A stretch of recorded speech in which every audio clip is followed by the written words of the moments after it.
Global miner BHP has reported a record profit and will merge its oil and gas assets with Woodside Petroleum to create one of the world's largest energy companies. For more on this, I'm joined by our business reporter, Edward Boyd. Ed, why are BHP and Woodside merging? Well, there's a few reasons, Laura, but in BHP's case, they really want to focus on their core assets, which is iron ore, copper and nickel, and also invest money in potash, which is used for fertilisers. The other part of it is BHP's oil and gas assets will require billions of dollars in investment over the next few years, and BHP would rather spend that money investing in things like iron ore, which was its big profit driver. But in Woodside's case, oil and gas that's its portfolio. It obviously wants to continue investing in that sector, and together the companies both have a share in the Scarborough project off the northeast coast of WA, and for that project to really get up and running, it's worth about $16 billion. It'll be much easier for Woodside to manage that project by itself. So under this merger proposal, which needs to be approved by shareholders, the new company will be $40 billion in size. It'll be 52% owned by Woodside Petroleum shareholders, 48% owned by BHP shareholders. So it's BHP's petrol and oil and gas assets going under Woodside's umbrella of its business. So it's a huge merger deal. It'll be one of the largest. It's the largest energy company on the Australian stock market and one of the 10 largest energy companies in the world.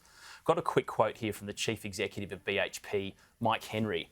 The merger of our petroleum assets with Woodside will create an organisation with the scale, capability and expertise to meet global demand for key oil and gas resources the world will need over the energy transition. So this merger, if it does get approval from shareholders, is expected to go ahead from the 1st of July next year. Interesting indeed. Now, BHP's record profit, that was all down to iron ore prices once again. This is the silver lining, isn't it, of COVID? Look, a huge silver lining of COVID. Obviously, China keeps buying more and more iron ore. The price has fallen a bit over the last few months. It's now around $160 a tonne. BHP received $130 a tonne as the average price for its iron ore over the course of the financial year. It shipped about 290 million tonnes of iron ore at a cost of just $15 a tonne. So massive profit for every tonne of iron ore that it sold over the 12 months. So looking at BHP's results, its profit was a record high. It was up about 42% to 15.5 billion Australian dollars. It's paying a dividend to shareholders of $2.25 a share. Its revenue up 42% as well to $83 billion.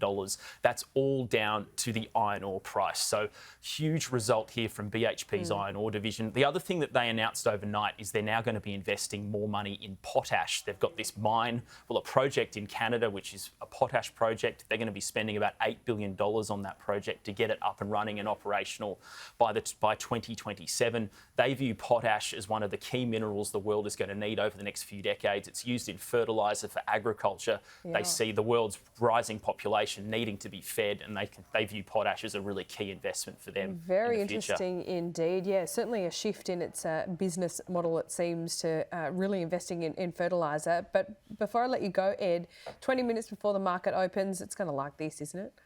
Look, I think BHP's shares should be going up. We saw their share price in London overnight rising about 8%. Shareholders were really happy with BHP's results over there. So we can expect BHP shares to get a nice spike this morning, and we should be finding that out very soon. All right, we'll speak to you soon. Ed, thanks so much.